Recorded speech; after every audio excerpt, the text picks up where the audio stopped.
we'll open the sixth meeting of fiscal year 2022 of Milton's Master Plan Implementation Committee. I am Cheryl Tagayas, the chair, and let's have everyone go around. Arthur. Good evening and Happy New Year. Arthur Doyle from the Select Board. Happy New Year. Tabor.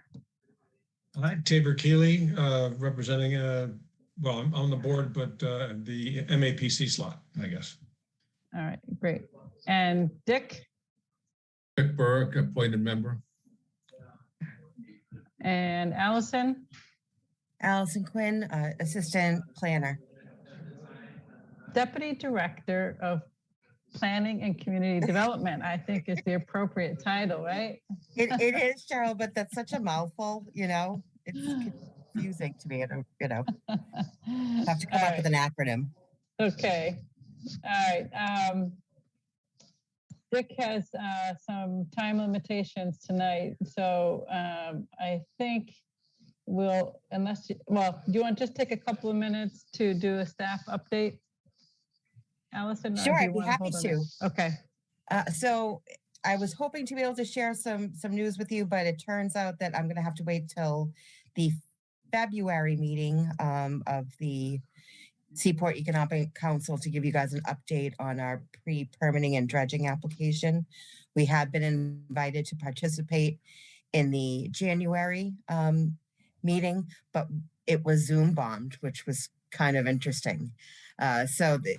We're going to pick up in February and hopefully get some more feedback on the status of our application. Other than that, Tim and I have been plugging away, trying to get some grants in. We've been trying to understand how the state tax credits work. We may be eligible for a few of the buildings in the town, but we will not be applying in this early round in January. We need to get our ducks in a row to understand exactly what it is that we are qualified for and exactly what the needs are. We don't have a updated needs assessment for the lockup or actually any of our historic inventory, and that would be a requirement to apply for tax credits. We do have a really good understanding of what it's going to cost and what is needed, but without a needs assessment, we wouldn't be eligible. So that's kind of where we are right now. I'm finalizing a grant application to the Mass Trails for a connection to the Neponset Greenway from Milton Landing. We're kind of optimistic. People have given us good feedback on the project. So stay tuned for more information on that in an upcoming meeting. Okay. And that's all I got for you. Okay, thank you. I think you could probably give us a little background on our first agenda item. We, at our last meeting, discussed filling the open seat of our committee. And we did, we sent some, after reviewing the applications, we sent an email to Allison ranking the applications. And we found out since then that we actually need to do our discussion in our public meeting open session.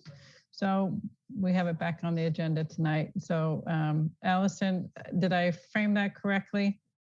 You did, Cheryl. And I had spent a little time before you were able to join us to kind of revisit the discussion and orient your fellow members on how we came to the conclusion that we did come to. It was kind of a process that, we lost Liz and there were a few months and quickly realized that we need someone to fill that gap.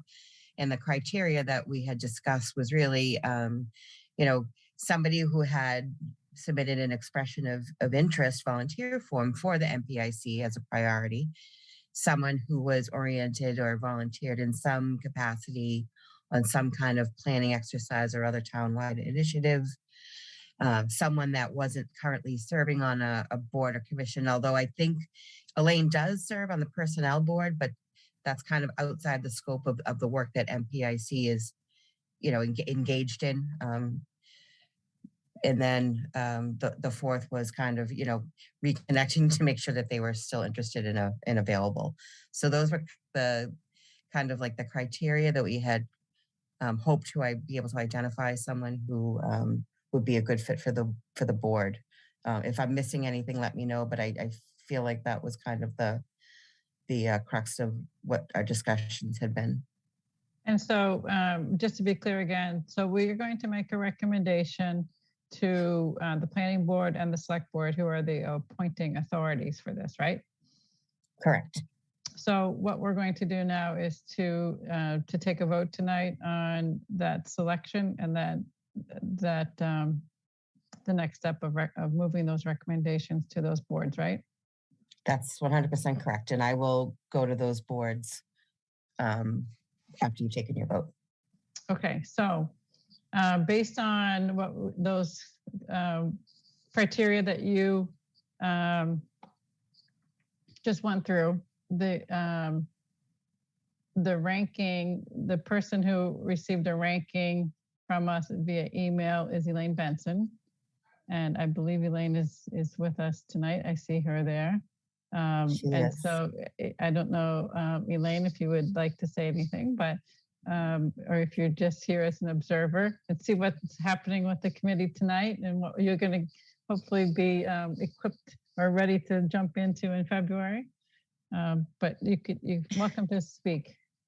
Yeah, hi, thank you so much. I'm really grateful and honored for the opportunity to join, the Master Plan Implementation Committee. And yeah, really looking forward to, hopefully, if everything goes well, working with all of you. And I think I'm just here to observe this evening, so. Great. Well, thanks for joining us. Thank you for having me. Madam Chair, as a next step, would you like a motion? I would, yes. I'd be pleased to move the appointment of Elaine Benson, or the recommendation of Elaine Benson, to the Select Board and the Planning Board for appointment to the Master Plan Implementation Committee. And do we know the term of the appointment? It's 1 year, one year. I just wanted to add that as well. Thank you. Is there a second?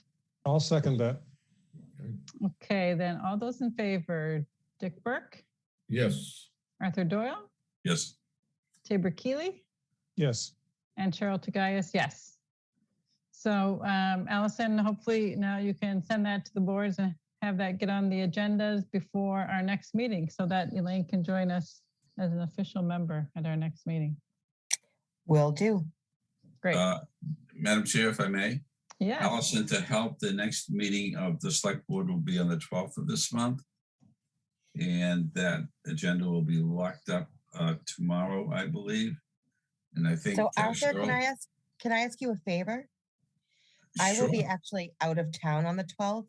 I will check in with Linda Napoli in the morning to make sure this gets added. Would you be comfortable just presenting that? Absolutely. If that is the desire of the chair, I'd be more than happy to do so. Absolutely. That would be great. Thank you.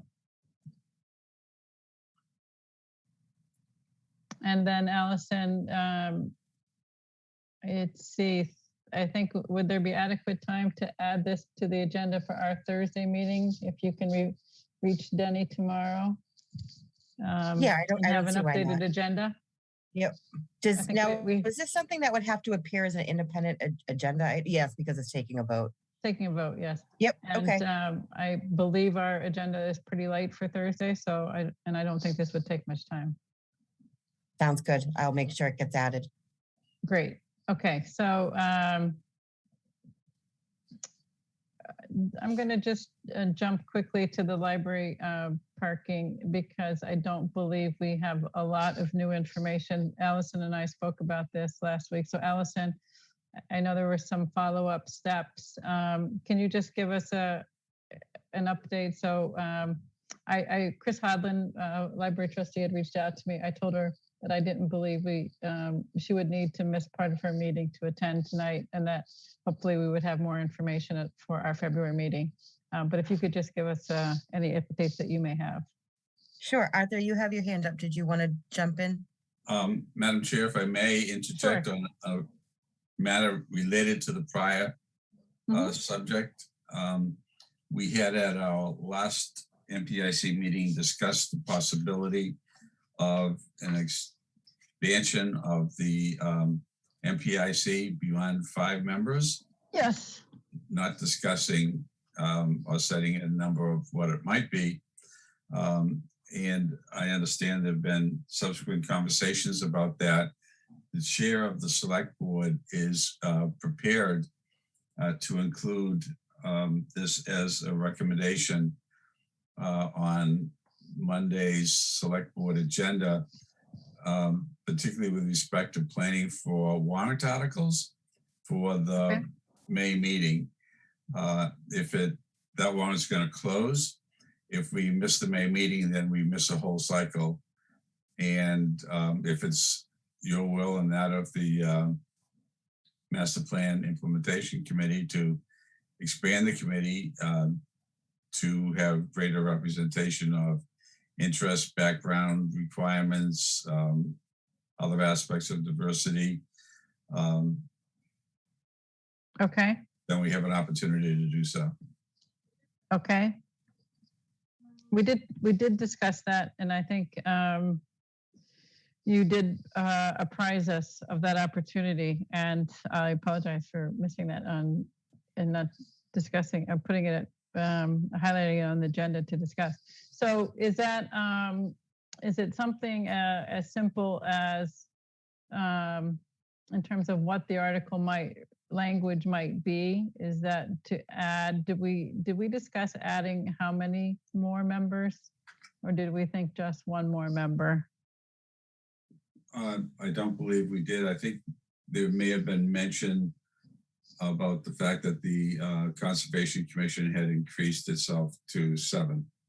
Okay, But that's so okay. that would be adding 2 members then, If that's the will of the MPIC, I just tossed that out there. right? Is there others have comments about that? The only comment that I would have is, when you expand or put together committees, there's usually a reason to have a particular number, and when you expand or contract those committees, there's also a reason for that. And I heard Arthur's reasons, and not that I disagree with any of them, but there's the size of the committees. The number either works or it doesn't work. I've been on a couple of recent committees where we had a number of members. Sometimes they didn't show, they had interest, but they didn't participate, which makes meetings awkward at times and not as productive as you'd like. So I have no objection to expanding the number, but if we're going to do it, is it 5? Is it 7? Is it 9? Is it 11? I'm trying to get what the magic is in the number that Arthur brought up. Arthur, how big was the Conservation Committee prior to the expansion? State law requires 3 to 7 members, and it was 5 members before that. And with the load of work, et cetera, it was determined that it would move to 7 members. And the reason I suggested 7, in addition to Cheryl's suggestion of adding a member, is 7 gives us an odd number for voting purposes as well. Let me just back up. Is it state law that the Conservation Committee is 7? No, it gives a window of communities to go from 3 to 7. Okay. And Milton found it with its increasing workload advantageous to go to 7, and that has worked very successfully over the past, since doing so several years ago. Tabor, any thoughts? I think I'd like to echo Dick's comment to a certain extent, and I'm on many boards, but it seems that when you get a little bit larger, there's some tendency to let others speak. And if you're a board of 11 or 13 or something, oftentimes I think it may be people get the feeling that it's not so important that I attend tonight if it's not a major vote coming up. And I think that can be an issue, whereas, obviously we've got a 5, one person missing is a major chunk of the committee. And I don't think 7 would be, an issue, but I do think that at some point there's a number, and it's probably before you get to 11 that we'd have to consider how much discussion can really take place with a group that size and maintain a functioning committee in an agreeable time format. So that's my only caution on it. Okay, so, if we think about what the other topic we talked about was the duration of our committee having a 10-year duration, and having been established in 2016. So and then talking about, so we have a few years left before the end of this duration. I think, if there was a concerted effort to recruit folks who may not be familiar with the master plan, like some of us are, and get sort of some, if you think about parts of town where everyone lives, and not having, in some parts of town, not having as much planning effort dedicated to them. This is something the planning board's talked about, sort of notion of West Milton, or areas that have had less, Milton Village and East Milton have had a lot of planning effort, but other sections haven't. Or if somebody had particular expertise in the categories of the master plan, for example, housing or transportation, or open space. Those are areas in which we could sort of look for certain kinds of skill sets. Arthur, did you have your hand raised still on the, is that? I just didn't take it down, and I apologize for that, but I did have an additional thought. Yeah, please go ahead. In our last conversation on this subject, we mentioned that some of our positions are appointed by other bodies by virtue of True, right. the person holds. You, for example, represent the planning board. I represent the select board, and those are two positions that are vulnerable for change. Whereas the rest of the members have greater stability than us. Cheryl, what does that say about us? Although I've been on since the beginning, so I don't know what it says. But what I do think of too is that it already locks in 2 members, right? So that only leaves 3 members from other categories. So, adding 2 would mean that there would be 5 others who could join outside of our 2 boards. So I can see that as allowing for a little more diversity that way. So Arthur, is this something where if the board had an agreement on, say, a request to add 2 members, the mechanics of getting that done was that someone would need to write the article and submit it? That's correct. To the select board, right? Yeah, it shouldn't be terribly detailed. Okay. It has to be done. And so and the time frame was again when? I'll check with Katie tomorrow on that. Okay. But I do know the warrant will close on the 12th. The 12th. Okay. So Cheryl, I could draft something tomorrow and send it to you guys to look at. So that the warrant, that's for the annual town meeting in May, right? Correct.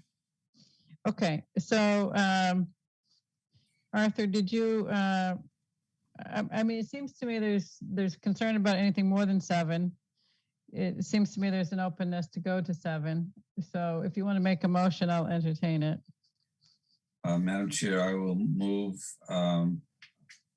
the submission of an article for the May 2022 town meeting to increase the membership of the Master Plan Implementation Committee from 5 members to 7 members. Okay, is there a second? Yeah, I'll second it, but I do have one question. Arthur, can this be amended at the town meeting? So in other words, it has to be approved by town meeting, but it has to be prepared beforehand for the warrant. So if someone stood up and said, I think the master plan committee should be 13 members, if the town meeting decided to go to 13 and it voted by a majority to do so, that would be the case. I think if we have a nice rationale that can be voiced by the chair of the Master Plan Implementation Committee, would probably not be very likely that somebody would seek to go beyond the recommendation of increasing from 5 to 7. That's just my sense of experience on the town meeting over 30 years. Right. I'm just thinking, do we want to put in the motion no more than 7 members?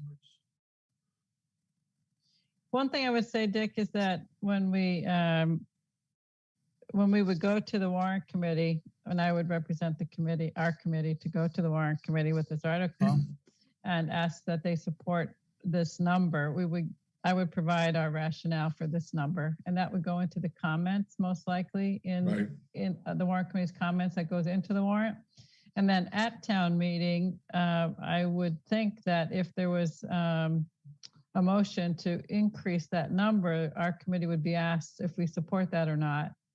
And then if we said that we did not, and if the committee gave me that information beforehand, because I couldn't speak for us without a vote, at least we could have one in advance prepared. But in any case, then the warrant committee and the moderator would ask for our opinion, I would think. So, Madam Chair, if Dick was offering a friendly amendment to the wording that it be no more than 7 that's recommended, I would accept that as a friendly amendment.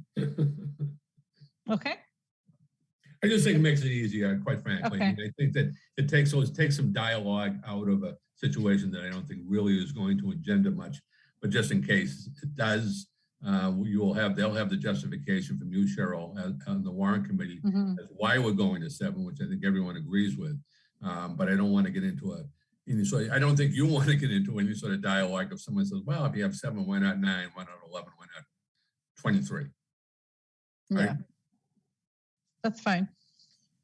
Okay, so we have a friendly amendment that's been accepted, and we have a second, and now we'll go to a vote. Dick Burke? Yes. Arthur Doyle? Yes. Tabor Keeley? Yes. And Cheryl Tagayas, yes. So thank you, Allison, for offering to write that for us and circulate it so that we can get that submitted to the select board. Absolutely. Thank you, Arthur, for bringing me back to that. And now I'll bring us back to the library. And Allison, if you could give us an update. So just for, as a reminder, what we talked about last time were some follow-up, perhaps with engineering and how we might get the flagging that had been done for wetlands by Steve Ivas to be documented onto a site plan. And then also feedback from either the town engineer and Public Works Department or from traffic consultants Beta about the potential for a crosswalk on Canton Avenue opposite the gazebo or thereabouts. And then whether there's a survey available for the property. I guess that you would say it was on the other side of the yellow house. So the library is on one side of the yellow house. There's land on the other side of that house on Canton Avenue that's owned by the town. If there is a survey, then how we might go about laying out a schematic layout of a parking lot there and seeing how many parking spaces might fit. So with that, Allison, do you have some updates for us? Sure. So I can give you a brief update. I did check in with Marina, who is fabulous. We were trying to pin down a date, but she was off, and then the holidays hit us. And then we had some inclement weather in between where it was very wet. So we're going to try and get out there. I've also looped in Chase Berkeley. He did share, and I may have already given it to you, that there had been a plan a while back that discussed the idea of putting a crosswalk across Canton Ave that would lay out to the area that we're already thinking about possibly adding parking. I reached back out to him for a little bit more clarity and to see if he could offer some more insight as to how far down the pike those conversations had gotten, and if there was any inclusion about some of that leftover space next to the police station for, you know, additional employee parking or some kind of connection. He is looking into that, and he is going to try and get back to me as soon as he can. But this apparently is a conversation that has taken place before, so I think that's at least good news. We're not, you know, going in the wrong direction here. It's just a matter of me being able to sync up with fellow town staff to get you the best feedback I can. So that's kind of where we're at right now. I think one of the last times we talked about, if I can remember correctly, and it was a conversation having to do with a crosswalk and some sort of lighting there, was that someone had brought up there's a minimum distance that is not required, but is the norm between traffic lights. So in other words, if we took a look at the traffic light on Canton Avenue, on Reedsdale Road, and then you'd have another one on in front of the town hall, and then not too far down the street you have one on Thatcher Street. There was some talk at some point, and it may have come from the police department, that they didn't think that was a good idea, but I could be wrong. So I think you are right, Dick. Thank you, Allison. It is not best practice to have too many stoplights for a few reasons, especially when you're dealing with an incline or a decline. If you have inclement weather and you try to get people to stop for more than X amount of seconds or whatever a stoplight, it becomes now difficult to start up again. And we don't want to put anyone at risk. So there are alternatives. I know that in something I read, there was like a pedestrian flashing, crosswalk flashing kind of, alternative option. I think those are the types of things that Chase is going to kind of get some feedback on to see, if we know that a full stoplight is not best practice there. Are there any kind of other alternative opportunities to put something there that would allow safe pedestrian access, but also not become, something concerning for drivers on the road? So until I'm able to get a little bit more feedback, we're kind of at a standstill.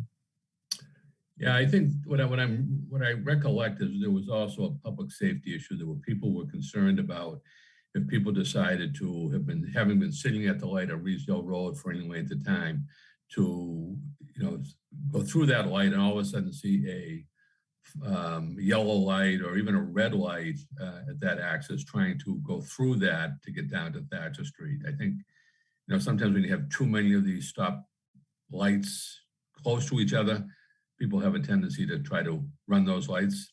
And especially if we're trying to encourage people to park on the town hall side and cross the street, which I think was mentioned a little bit in Ms. Hodelin's email that I read a few minutes ago. So just something to think about. I don't think anything's a deal breaker, but I just think, that for every great idea that we always can find some reason why it isn't quite as great as it sounds.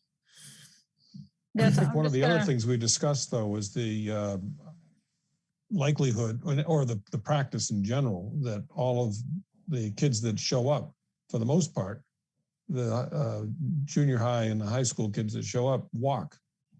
And they may get picked up by their parents, but they end up arriving and crossing the street. And going down to Reedsdale Road is just not practical. It's not something that they're likely to do. And a lot of them do cross at various points along the hill without the benefit of a crosswalk, without the benefit of a light. So, it's not like we're encouraging them to do it. They're doing it already.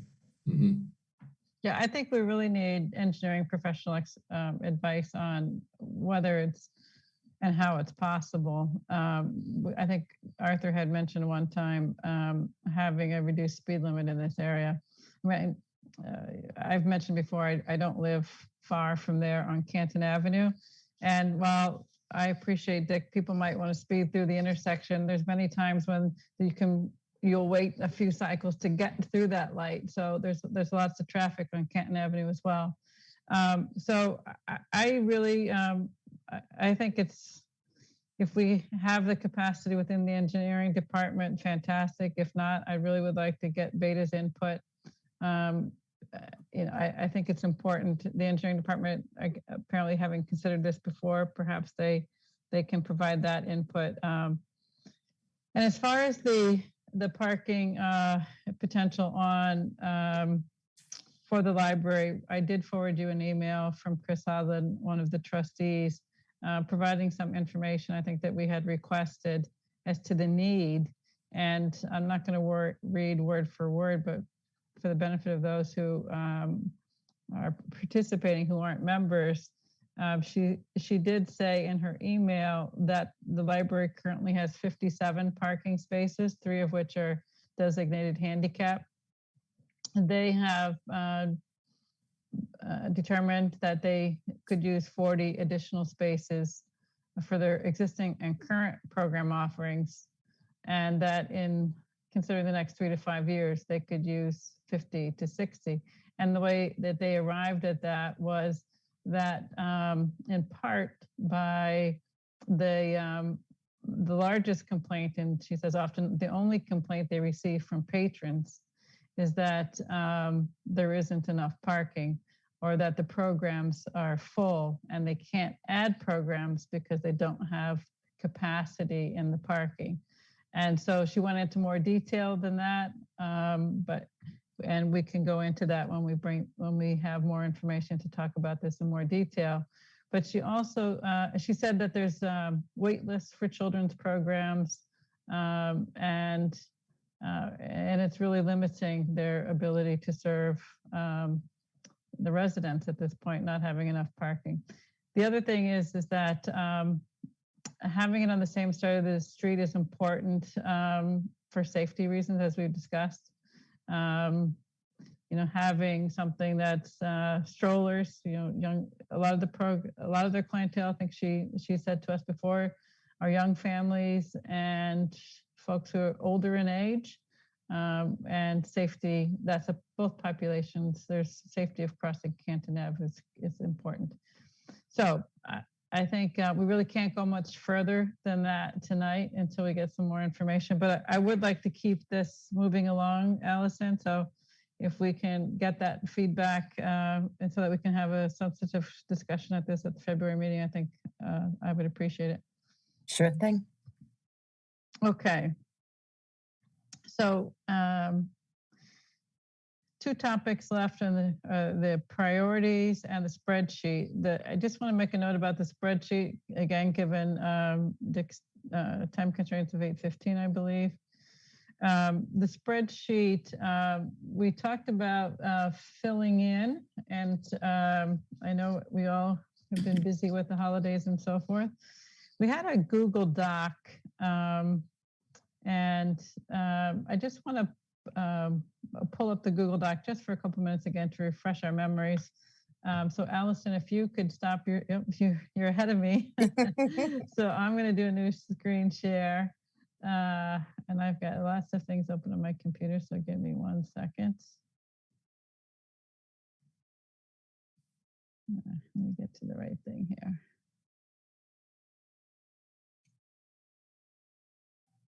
All right, let's see if I can get that to work now. All right, did we see the spreadsheet? All right, so we have this master sheet down at the bottom, and then we have it organized by person, right? So if we go to me, this is taking the strategy by number and by brief description, the lead partner, other partners, priority status, whether it was low-hanging fruit or not, and the contact person. And if we go back to the master sheet and we start at the top,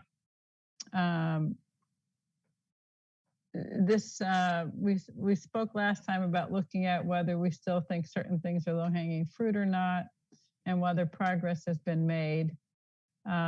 These sheets were first developed shortly after the committee was formed, and they had members assigned to them in part depending upon the lead partner. So if the lead partner was select board, for example, the select board member, whether it was Katie or Arthur, was assigned to that. And then others were divvied up to spread it out. So at last year, I had plugged in things that were assigned. This is not assigned to planning board, but I added something here. But then if I scroll down to where things are assigned to, where my name was assigned, I plugged in some updates. And what I'd like folks to do is do the same. So where, and as you can see, I have more things to fill in, but if there's no progress or no, if it's unknown progress, then I think maybe what we do is we put here what we think the follow-up should be at this point. So, you know, like there has been a pilot committee. So, you know, maybe that's something that might not be Tabor, but might be Arthur. So if we could just take a look at this. And then if Elaine gets voted in before our next meeting, we can share this with Elaine as well. And Elaine can take a look, hopefully at the, cross-reference these back to the master plan. Just start to familiarize yourself with how these work. So how does everyone feel about an assignment of working in the same document? That's why it's important that it be the Google Doc, so we're not working in 5 different documents or trying to share or plug in or copy and paste. Does that sound good to everyone? Yes. Okay. So I'm going to do a new share now.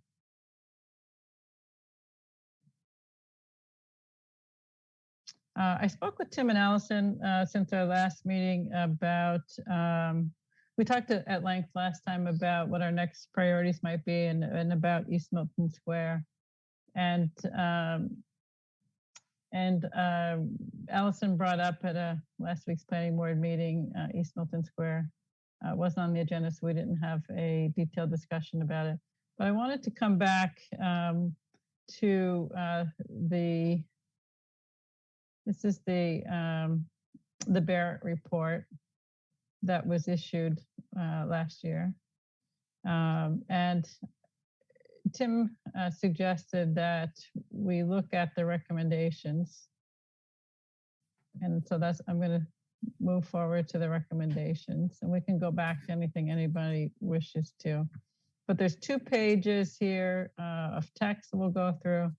There's a proposed zoning district change, and then there's a chart that goes with that. So I'd like to spend a few minutes going through this and then talking about what we think, whether we think, you know, that there's certain things in here being recommended that we would want to follow up on.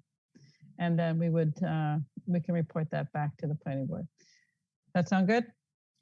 Yes. Okay, so here in the recommendations, the prioritizing of a near and long-term implementation of a plan. And then it has these categories. And Dick, you were a member of the task force that worked with Judy. So if you want to fill in anything as I'm speaking here, just let me know.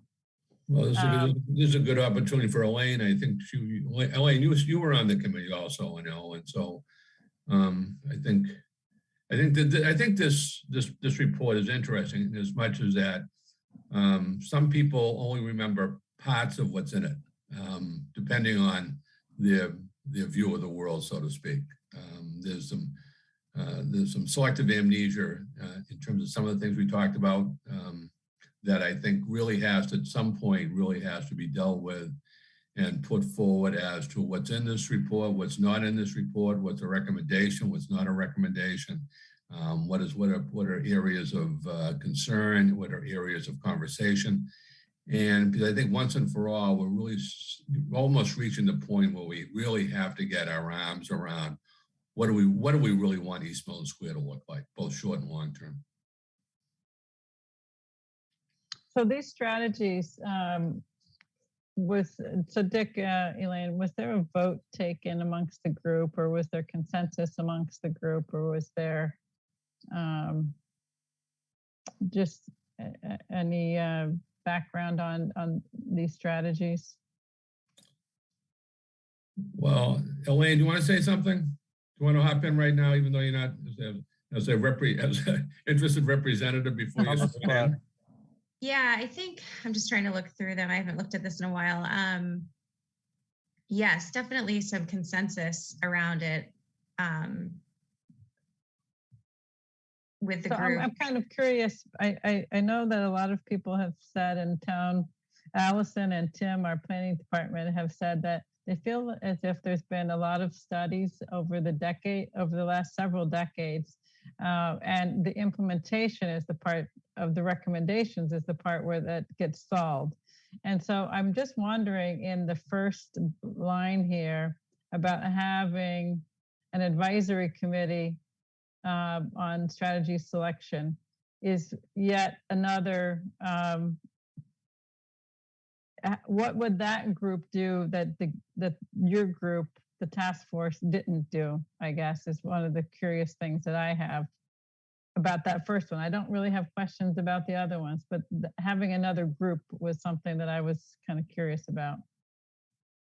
Yeah, I don't remember in-depth discussion on that. I mean, I think that was pulled from what we discussed overall, but I would imagine that it would have to do with just diving deeper into some of the recommendations and prioritizing, kind of what needs to be done first. So it seemed to me that one of the things that maybe the consensus was hard on was height. Is that in density, maybe height and density? Yeah. Is that okay? So maybe that's where some more work could be done in turn. But as far as strategy selection, well, I can reach out to Judy too about that, just to kind of, just the way it's phrased, it's a little bit unclear to me. But then if you Cheryl, take the I might, sure. sorry, I might be able to provide a little bit of Sorry, I insight. didn't ask you, Allison. Go ahead. No, that's okay. So Judy and I had a couple of conversations about kind of, how to actually start implementing the 300 to 400 studies that have been conducted in East Milton Square. And one of the things that we talked about was a practice that I'm very familiar with. Oftentimes an impact advisory group is put together when you're doing like a strategically planned area. And the rationale behind that is you get a group of people together who can actually front load all of the different things that they feel are outstanding. For example, if that group felt like one of the biggest issues was going to be around, is there going to be shadows cast? That group kind of is like the nucleus of where information gathering, so that when you're going out to the public to have these community conversations, you already kind of have consensus around the types of information that you want to gather and how you want to deal with the impacts of those information. Is that a little helpful? So on strategy selection, though, so I'm reading the way this is phrased: create an advisory committee to work with the planning board or the master plan implementation committee on strategy selection and drafting regulatory changes. So yep, that's I don't think I said it quite right, but generally the ones that I have worked with, they do kind of the upfront work to understand, what are the impacts, to say if you want, they would work on drafting the zoning. So at 4 stories, we all agree that that 5th story has to have a step back, or we agree that we want everyone to have at least a LEED certified gold, or that's kind of like that the group that comes up with that early draft of all of the things that they want to see in there, and then has the rationale as to why. All right, so let's just go through this list and see how, and come back to that, I think. Okay. Because how the strategies are already listed. So let's go through. So if we said, okay, the next says to task our committee with strategy selection and drafting regulatory changes. So the first one says have the advisory committee with the planning board or the MPIC. The next one says has the MPIC do it. So I mean, that's okay. Let's just say the MPIC is to do it then. All right, then adopt the vision statement that's in this document or revise it and adopt it, and the vision plan and design principles, and then encode. So first is there's recommendations have been made in a vision statement, a vision plan, and design principles. So the first step is to have an agreement that those should be adopted, and then to take those and encode them in zoning, right? And if it's not zoning, other town actions, because some of it might be outside of zoning, right? So that seems very clear to me, this one. And then if we look at the next one, it's building on that, right? Because it says establish zoning. But then it says that supports townwide and neighborhood specific goals.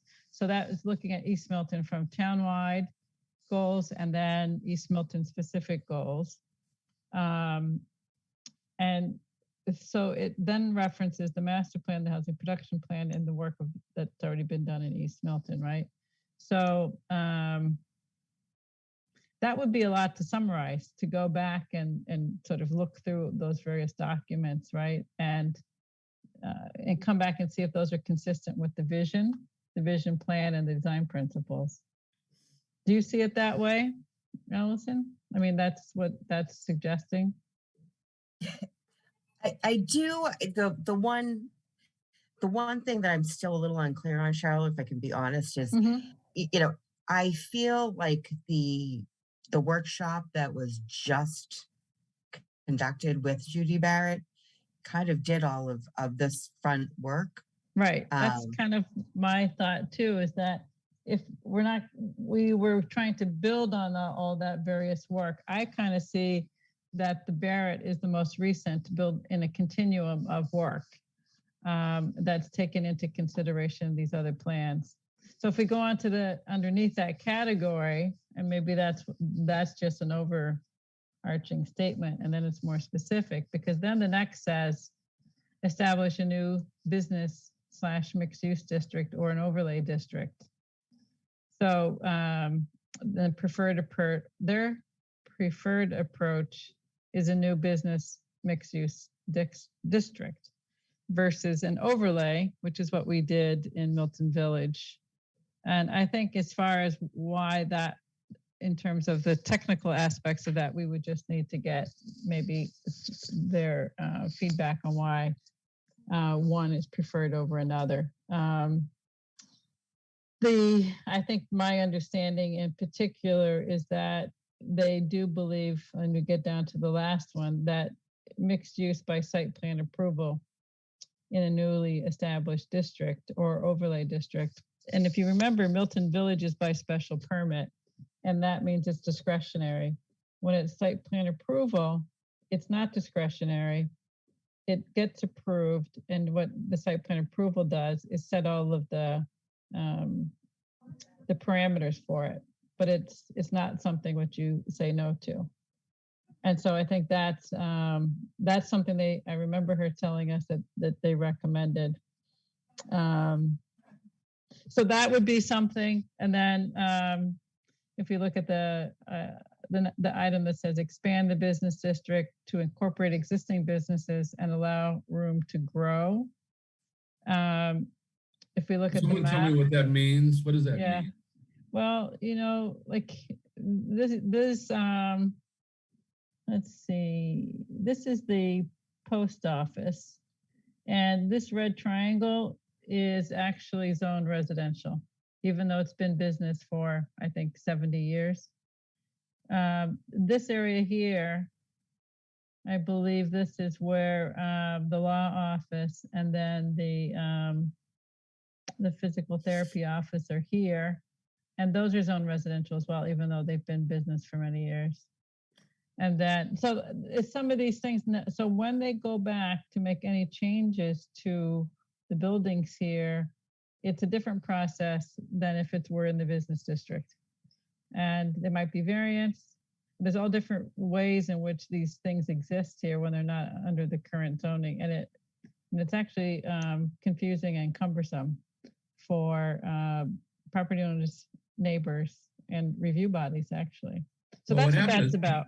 Well, what happened to some of those properties that you just highlighted, Cheryl, is the town tried to incorporate the needs of doctors, and many of those buildings were doctor occupied buildings where the doctor would live in the building initially and originally, and then have their doctor's office also in the same building. You see it further on down, even down on Adams Street.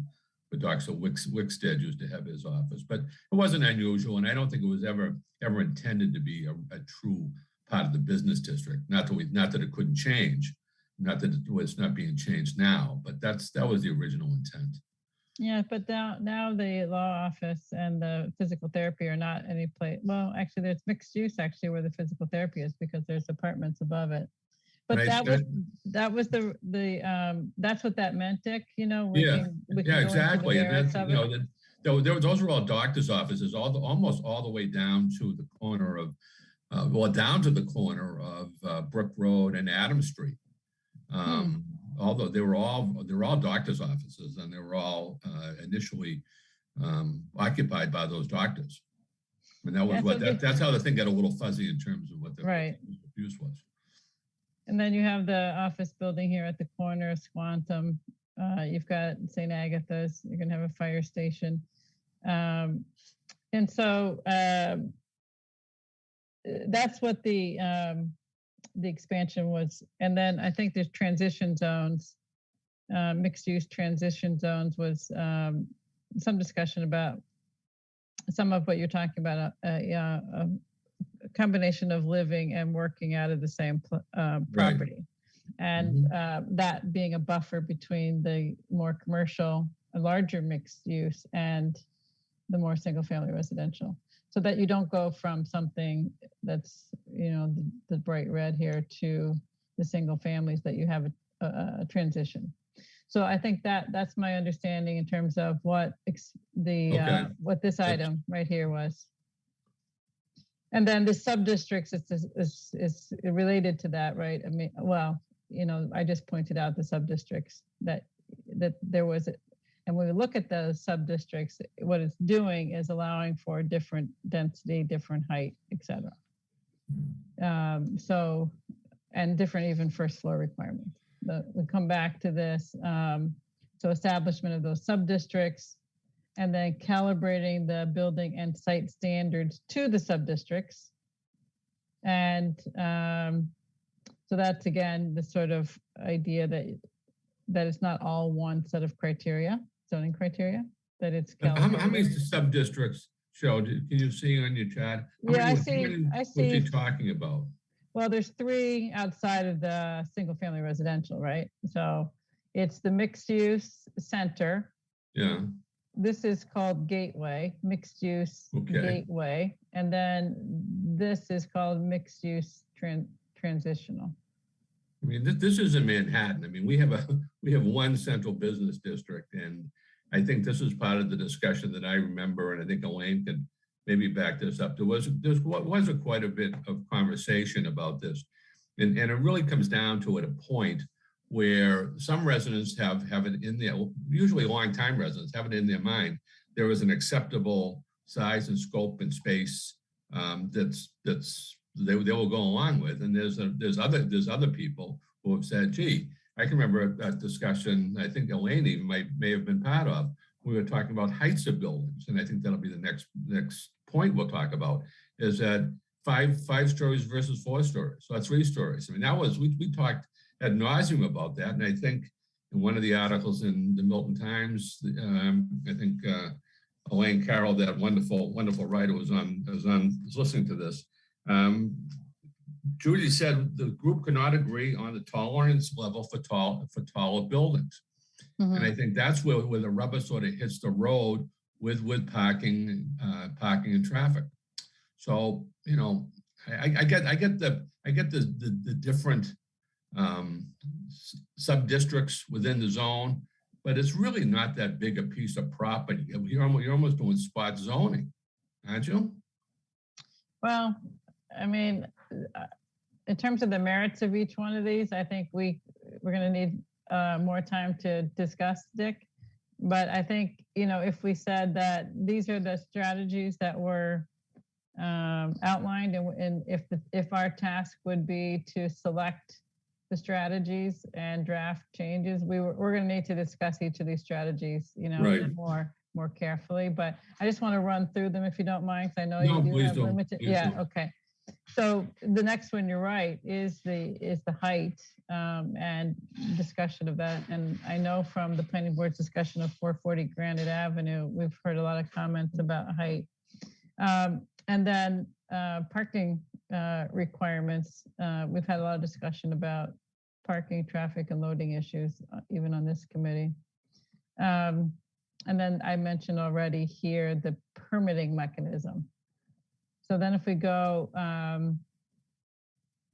to this next page of strategies, it's a little less it's less zoning and back to some of the things about who might else be in charge of these, such as enforcement of traffic laws, parking management strategies, strengthening the walkability and attractiveness. Some of that can be in zoning and some of that can be in public realm. You know, what are your sidewalks and lighting and street furniture and so forth. This idea of parking once, I think it's important that if you're going to park once, that you have safe, convenient pedestrian access to get to your various destinations. And so that the square in its current construction condition makes that a little challenging, but we have to look beyond what's there now and talk about, you know, how can we reach that park once strategy? Because the more you move your car around, that just generates more traffic. And then this next, yeah. I'm sorry. No, please do. Just going to the point on improving enforcement of traffic laws. Mm-hmm. How do we integrate this with things like staffing level for the Milton Police Department? And we can have very noble aspirations and statements, but not necessarily the town resources with which to accomplish or realize them. Is there a mechanism whereby there's a pass-through with some of the departments, or well, if you look at budgeting? If you look a little bit here of paid parking, there's been a little bit of reluctance to do that. My understanding is in the past, but there's been lots of planning articles written about how free curbside parking is not really free. And but that's not going to cure things like the half dozen U-turns on Adams Street that I've seen in the past couple of weeks, even on Bassett Street, which is unfathomable, and backing traffic up into Granite Avenue. It's so one thing I would say about, if you think about funds, what if a traffic enforcement officer, and you think about if you can invest $50,000 in an officer, what do you unleash in terms of economic development opportunity in East Milton Square if you have new development? We know 440 Granite Avenue would generate over $300,000 a year in new tax revenue. That's a fraction of that. Just one project would go to paying for that enforcement officer. It's hard to get people to want. So I mean, this is like we talked about in Milton Village.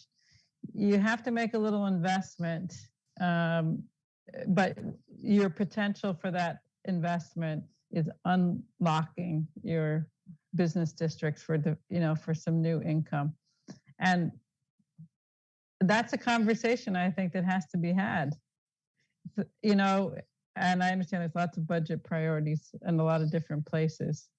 But I do think it's a conversation that has to be had, because otherwise we will be stuck in this decades-long inertia of moving forward. Well, I'm going to echo Cheryl's comment. I mean, I don't know much about 440 Granite Avenue, but I have heard numbers that it's going to generate. It's expected to generate anywhere near $300,000 in additional tax revenues. I think there can be some sort of debate as to what the size and the amount necessary for town services that will be needed or generated because of this project, but I don't think it's as much as people may think. And a certain portion of those additional tax revenues that could be allocated by the town to a police officer or police enforcement or an increased police enforcement in that area or in East Milton Square. Makes sense to me, and to those who are literate in this area, like those of you who have served on these committees. But how do we dovetail it in such a way that John Q and Jane Q taxpayer can understand and support this? Well, if you live in East Milton and you're going to keep on, and you've heard it and I've heard it, and many of us on this meeting have heard it ad nauseum, that we hear traffic and parking as we start every conversation with East Milton. All right. Well, if the town has not been able to find the resources up to this point to deal with the traffic and parking issues down in East Milton up to this point, but we can identify resources, financial resources to do it, why wouldn't we do that? I agree. It would kill two birds with one stone. So, which is the cart and which is the horse? I think that police department on board with, right? I think the conversations we've had with John King in the past would say just what Arthur was saying. If I had the resources, I would do it in a heartbeat. I don't have the resources. We don't have the town resources to pay for these additional offices. If we can identify monies, and it's a fairly predictable revenue stream, to pay for these offices, either part-time, I'm not sure you need someone down there full-time, but part-time, so we could deal with those issues that Arthur and other people, I've heard in the planning board and residents of East Milton constantly talk about in terms of U-turns and, running red lights and, all the parking in handicap spots, all sorts of things that shouldn't happen in our one business district. Well, again, the parking conversation and the enforcement is something that we've talked about a lot, and I think we'll need to have conversation with others who are really responsible for it. But as far as the sort of the funding for it, I do think there's a short-term and a long-term solution. The short-term is probably a little more challenging, but the long-term has to do with these additional tax revenue that these developments could bring.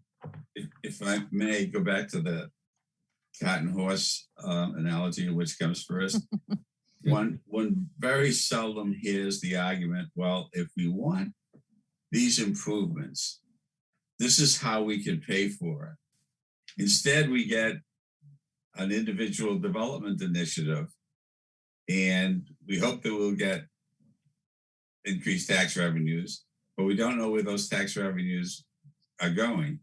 So that's why I'm getting back to this notion of linkage and dovetailing and saying, okay, this is what we've needed for 30 years, maybe 50 years in the East Milton Square Business District on an accelerating and excruciating basis now.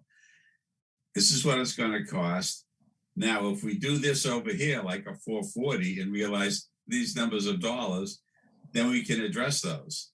Well, I will say that 440 Granite Ave, while zoning doesn't exist, they have offered a contribution to the traffic mitigation fund. And you may remember when that fund was established, it is said about that the funds that go in there would be used in the district in which the impacts are located. I'd have to go back and look and see whether funding an enforcement officer could come from that. I know planning could definitely come from that, from those funds, or other physical improvements like improvements to signalization or something like that. So, you know, it remains to be seen what will happen with that project, but the traffic mitigation fund is something we should look at.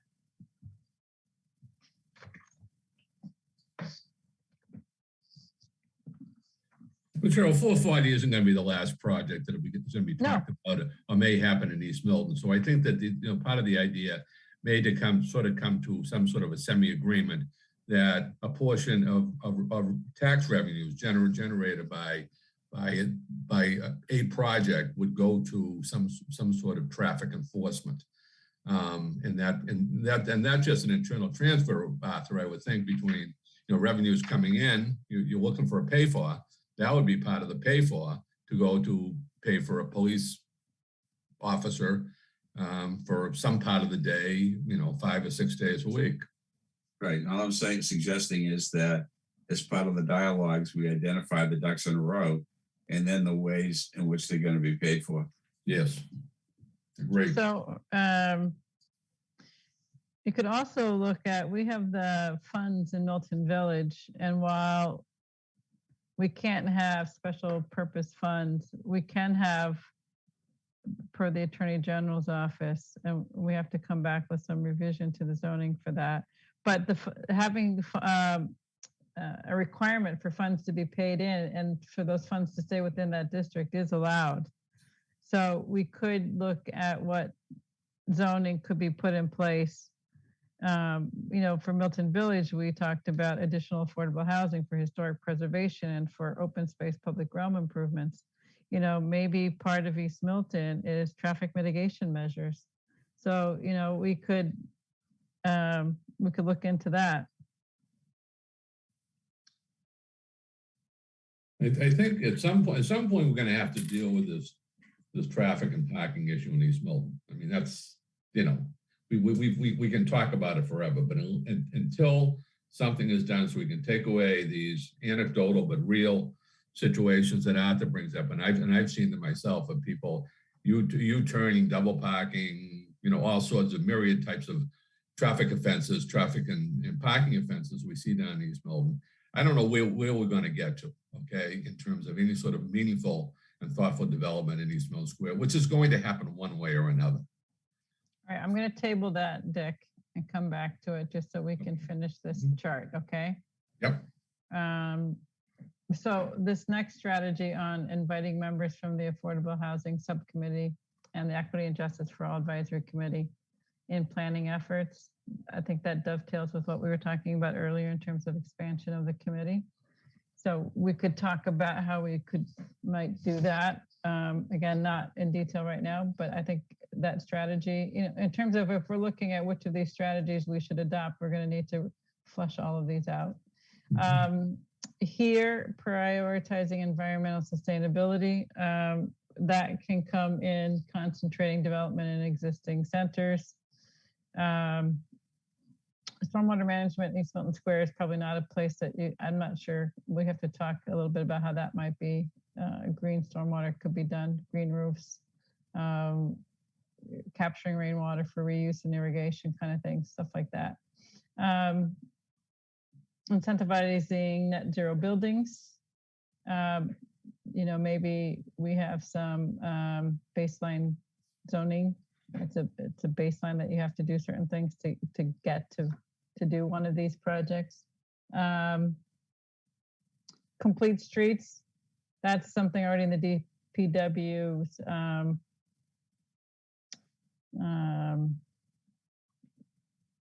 strategies they're already working on.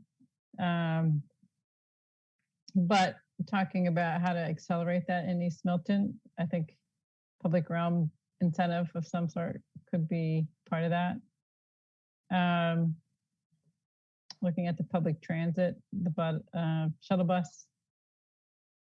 Actually, there was some discussion too of having increased schedule in the buses that lead to Quincy Center and Mattapan, I think. maybe Ashmont. And then traffic calming. If I look at the last one, whoops, the last one here, really, sort of the property owners and a branding for East Milton.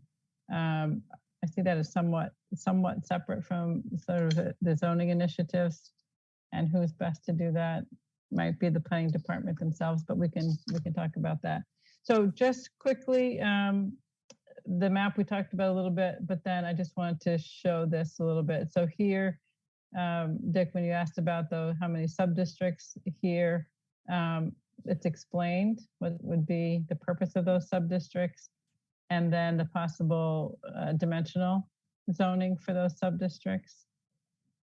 So what I'd like to suggest is everyone take a look at this report, focusing on the recommendations and maybe some of the background that led to the recommendations.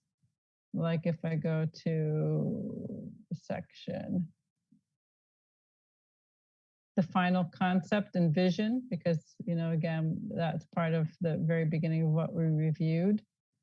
Okay, and this is a several pages itself. And it gets into these massing diagrams. So and then this is the market case for the size development. So I think it's important if we feel as if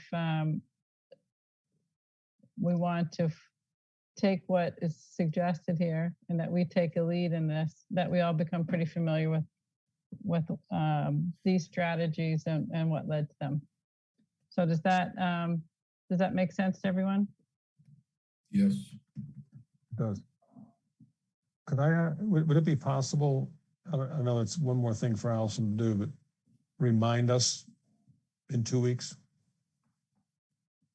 Absolutely. Everything sounds great tonight, and and everybody runs around and does a little bit of it tomorrow, and then before you know it, 3 weeks have gone by. It's almost our next meeting, and we've forgotten about it. I fall into that trap all the time. I will send a reminder out. That'd be great. Thank you.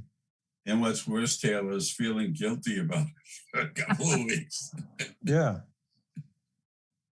So and the other thing we could do is we can invite someone from Judy Barrett's office to come in and kind of, spend a half hour with us, or, giving us the high level review. I think if folks feel like that would be helpful, and a little background. All right, so I was trying to be respectful of your time, Dick. And well, that's all right. Maybe you can go ahead. I just do have another engagement I have to go to in a few minutes. I feel as if,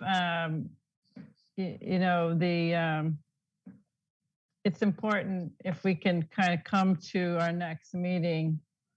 I can spend a little more time with this as well and come up with some suggested next steps, but I think it would be helpful for everyone to do that exercise as well. So we can kind of see how we might take these suggestions and map it out. How much time are we talking about? What kind of next steps? What do we need resources? How do we go about doing what's suggested here? So it's the first thing to look at the vision statement and the vision plan and say, okay, we're ready to adopt those. And then next is encoding them, and that's a lot more involved, right? Encoding them. So I'm open to suggestions tonight and between now and our February meeting. I hope you don't mind me jumping in. Mm-hmm. But even being in that working group, I think it would be beneficial to have a refresher from Judy and have her as a resource for some questions. Okay. So Allison, can I task you with, I'm not sure if it was, there was one of Judy's colleagues who I think was pretty involved in it, whether it's Judy or one of her colleagues. I don't think it would. I think it was her daughter. Yeah. And I will reach out to them to see if they're available. February meeting. Okay. Yes. Yeah. So maybe, we can talk through some of these higher level points here. And particularly I'd like to ask about like the first one and the last, not the last one, but the Yeah, the one about whether it should be an overlay or a change to the zoning. What their thinking was there. And then what their thinking was for process with moving this. All right. So we have two big assignments, I guess I'd say. One is the spreadsheet, reviewing it, and the second is this. So if you feel like that's too much between now and February, we can prioritize which one. The reason I was thinking about the spreadsheet, it's also in our charge to report annually to town meeting. And so I do want to prepare. What I've done in the past is a presentation, or no, a brief presentation at town meeting rather than a written report. And so Arthur, is this annual town meeting thought to be virtual this year? Do you know? It's too early to say. The moderator has just recently asked that the February meeting be virtual.